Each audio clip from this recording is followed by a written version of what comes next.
¿Has pensado alguna vez en el propósito de que tu familia esté junta? Es increíble cómo las conexiones familiares pueden desarrollarse de formas inesperadas. Me llamo Valeria. Soy ama de casa de 32 años y vivo con mi marido, Julio, y nuestra hija de 3 años, Paola. Sin embargo, hace poco falleció el padre de Julio. Julio dijo que dejar a mamá viviendo sola sería injusto.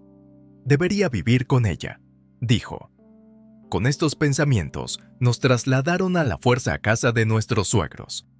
El lugar está rodeado de huertos, lo que proporciona un entorno natural adecuado para criar a Paola.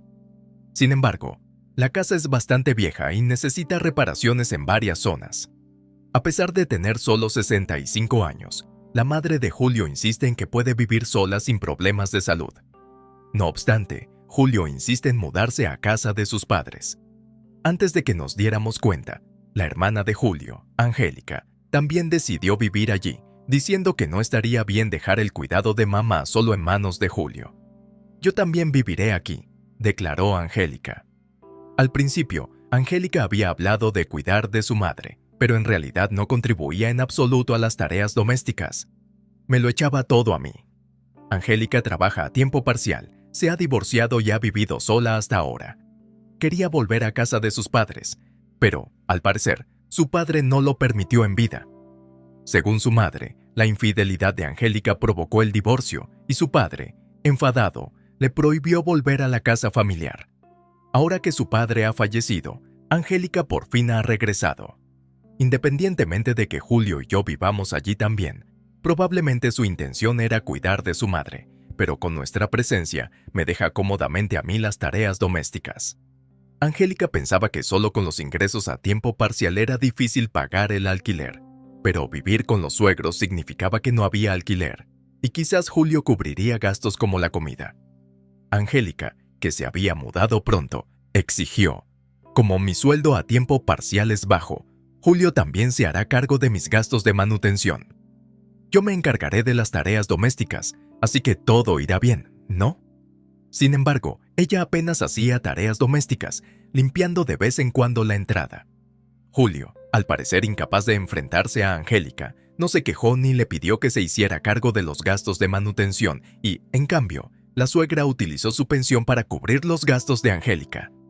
Yo no podía estar de acuerdo, así que le dije a la suegra: no tienes por qué pagar. Nos las arreglaremos con el sueldo de Julio. Pero ella me contestó: no te preocupes, estoy usando la pensión de mi difunto marido, así que no pasa nada. La bondadosa suegra se limitó a sonreír. La suegra, que era realmente gentil y sumisa, permitió que Julio y Angélica hicieran lo que quisieran. Julio, incluso antes de mudarse, apenas se ocupaba de Paola y, tras la mudanza, dejó de ayudar en el cuidado de los niños. Los días festivos salía y dejaba a Paola sin jugar. La suegra la sustituía, así que Paola no se sentía sola, pero me preocupaban sus sentimientos hacia Julio. Incluso los días laborables, después del trabajo, se iba a beber con Angélica, lo que reducía el tiempo que Paola pasaba con él. Me preocupaba su relación y también su economía, dadas sus frecuentes salidas. Desde hace poco, Angélica ha dejado de ir a su trabajo a tiempo parcial y duerme hasta mediodía todos los días. Luego sale a beber con Julio por la noche. No afecta a nuestra economía doméstica, ya que ella no contribuye, pero la idea de que Julio pague todas las copas me asusta. Si Julio, que no gana mucho, paga también la parte de Angélica, su sueldo se agotará rápidamente. Sintiéndome intranquilo, decidí organizar una fiesta de cumpleaños para Paola como distracción. Como se acercaba su cumpleaños, Paola y mi suegra estaban encantadas, pero a Julio no le entusiasmaba. Julio dijo: ¿de verdad tenemos que hacer una fiesta de cumpleaños ahora? Angélica tampoco estaba de acuerdo. Los cumpleaños son todos los años. No hay necesidad de hacer un alboroto.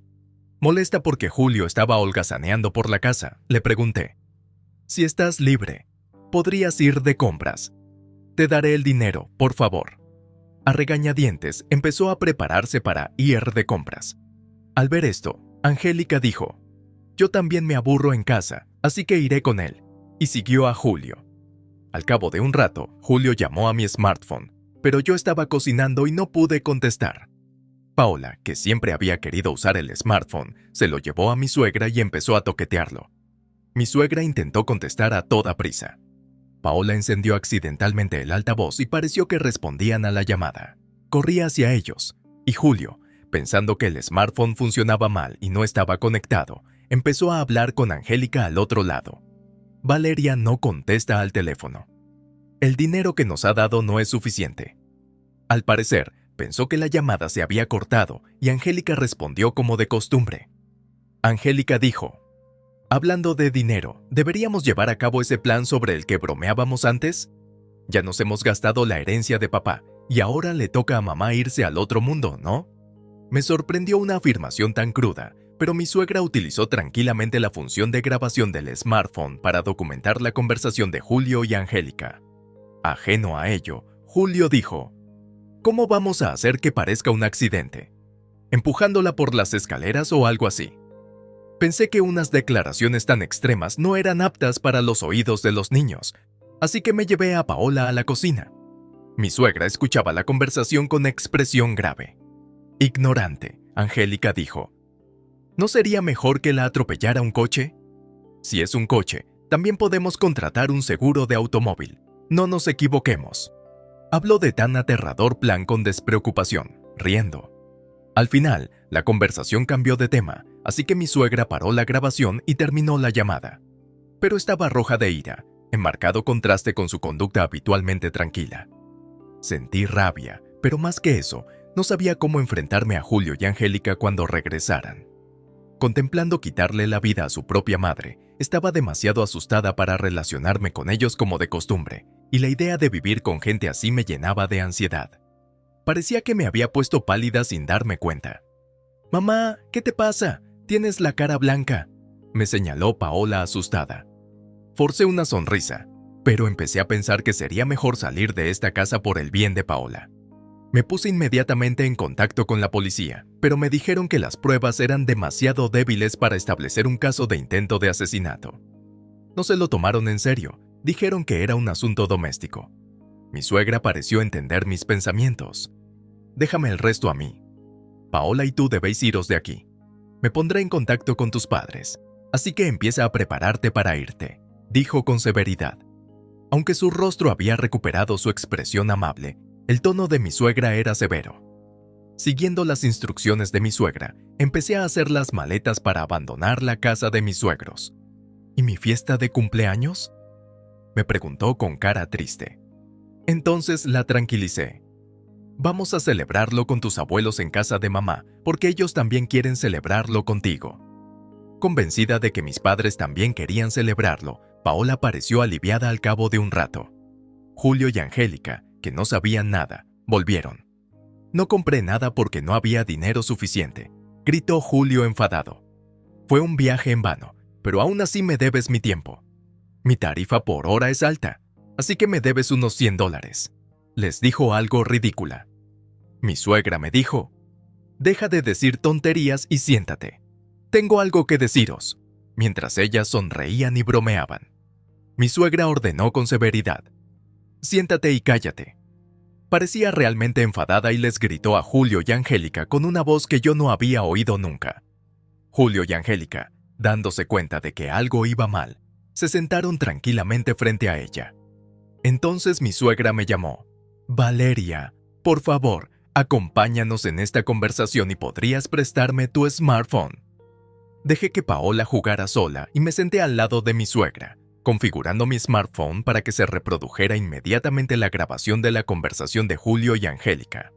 Julio y Angélica, ignorantes de que su conversación había sido grabada, parecían complacidos. Pero cuando oyeron sus propios tejemanejes en mi smartphone, se quedaron tan sorprendidos que casi se sobresaltaron. «¿Por qué has grabado eso? ¿Cuándo instalaste un micrófono oculto?». Julio se levantó, montando una escena. Angélica, con los ojos muy abiertos, dijo: «¿No es esta la conversación que tuvimos cuando fuimos de compras?». Gritó, pero no pudo decir nada más a la atónita pareja. Mi suegra dijo: «Paola contestó al teléfono de Julio, pero tú creías que la llamada estaba contestada, ¿no? Pero la llamada estuvo conectada todo el tiempo, así que pude grabar toda tu conspiración. planeando enviar a tu propia madre al más allá bajo la apariencia de un accidente. ¿No se parece eso demasiado a un drama? ¿Y qué me dices de que llevéis una vida tan degenerada, Julio? Vuelves a casa todas las noches después de beber y le echas a Valeria todas las tareas domésticas y el cuidado de los niños. Y Angélica, ¿has dejado tu trabajo a tiempo parcial, holgazaneando sin trabajar? Expuso sus fechorías y siguió regañándolas. Angélica no tardó en excusarse. Nunca se me ocurrió hacerle una cosa así a mamá. Fue Julio quien sugirió que pareciera un accidente, y yo intenté impedírselo. Julio es el malo, dice, echándole la culpa a Julio. Julio, señalando a Angélica, dijo: «Fuiste tú quien ideó un plan. Yo no estaba de acuerdo, pero tú insististe tanto que acepté a regañadientes. Tú eres la mala». Empezaron a culparse mutuamente, y tanto mi suegra como yo suspiramos consternadas. El enfado de mi suegra parecía crecer. «No quiero que las cosas salgan como queréis, así que me vuelvo a casa de mis padres. Vosotros dos podéis hacer lo que queráis. Haré que Valeria y Paola también se vayan de aquí», dijo con frialdad. Julio y Angélica, que hacía unos instantes se reprochaban mutuamente, de repente se mostraron alegres. Julio exclamó con alegría: «¿Qué, mamá? Valeria y Paola se van. Entonces, esta casa es mía». Angélica respondió con una sonrisa: «¿De qué estás hablando? La mitad es mía». Después de que se descubriera su plan de matar a su madre y de que temieran lo mucho que las regañarían, las dos se extasiaron ante su inesperado anuncio. Parecía que tampoco les importaba que yo volviera a casa de mis padres. Cuando dejé atrás al ruidoso Julio y saqué a Paola de casa de los suegros, mi suegra parecía triste por separarse de Paola. «No te olvides de tu abuela», me dijo con lágrimas en los ojos. Paola, que aún no comprendía del todo la situación, preguntó: «¿La abuela también se va a algún sitio?». Tranquilicé a mi suegra: «No te preocupes. Cuando las cosas se calmen, traeré a Paola de visita». Pero algo me preocupaba, así que le pregunté a mi suegra: ¿de verdad está bien entregar esta casa y estas tierras a Julio y a su hermana? Estaban planeando algo terrible, ¿verdad? A mi airada pregunta, mi suegra respondió con una sonrisa: «Esta zona es de planificación urbana, así que no pueden vender el terreno sin más, y la casa no es habitable sin reparaciones. No me disgusta en absoluto ceder la casa y el terreno a esos dos. El impuesto de bienes inmuebles es alto, y ha sido un problema. Serán ellos los que se arrepientan cuando se enteren de la tía Valeria». Mis padres nos recibieron calurosamente a Paola y a mí cuando volvimos a casa. Al parecer, mi suegra también se había puesto en contacto con ellos. La madre de Julio me ha contado la situación. «Qué gente tan terrible. Deberías divorciarte de ese hombre de inmediato», dijo mi padre enfadado. Mi madre, con Paola en brazos, añadió: «Es lamentable que Paola tenga un padre así». Parecía incapaz de contener la rabia. Unos días después, cuando volví a casa de mis suegros para recoger el resto de mis pertenencias, Julio gritó: «¿Sabías que este terreno no se puede vender? El agente inmobiliario me ha dicho que no se puede convertir en suelo residencial, así que no se puede vender. Así no podemos conseguir dinero». Julio y Angélica también empezaron a gritar: «Todo es culpa tuya, Valeria. Esto ha pasado porque nos has invitado a IR de compras». Sus caras pasaron de la alegría al llanto. Además, el día que nos fuimos, el viento era tan fuerte que arrancó parte del tejado y la casa quedó inhabitable. Las dos, ahora sin una suegra de confianza a la que acudir para las reparaciones, estaban desamparadas. No puedes pretender tratar a tu familia con tanto desprecio y seguir recibiendo una herencia. Asume como es debido los problemas que has causado, dije. Y luego le presenté a Julio los papeles del divorcio y le hice firmar. Después, Julio y Angélica tuvieron que vivir en la casa destrozada mientras pagaban sus deudas. Habían acumulado deudas, creyendo que heredarían una gran suma de la suegra, y parecía imposible administrar solos los ingresos de Julio, sobre todo porque Angélica, al parecer, no tenía intención de trabajar. Desde la casa siniestrada se oía el eco de sus peleas. Al volver a casa de mis padres, me llamaron de la empresa en la que trabajaba antes de dar a luz y empecé a trabajar de nuevo. Con mis padres cuidando de Paola, pude trabajar con tranquilidad. Mi suegra ha estado en contacto, así que Paola y yo fuimos a visitarla. Paola echó de menos a su abuela, pero no dijo nada de que no veía a Julio, lo que me hizo darme cuenta de que, efectivamente, la niña observa de cerca a los adultos.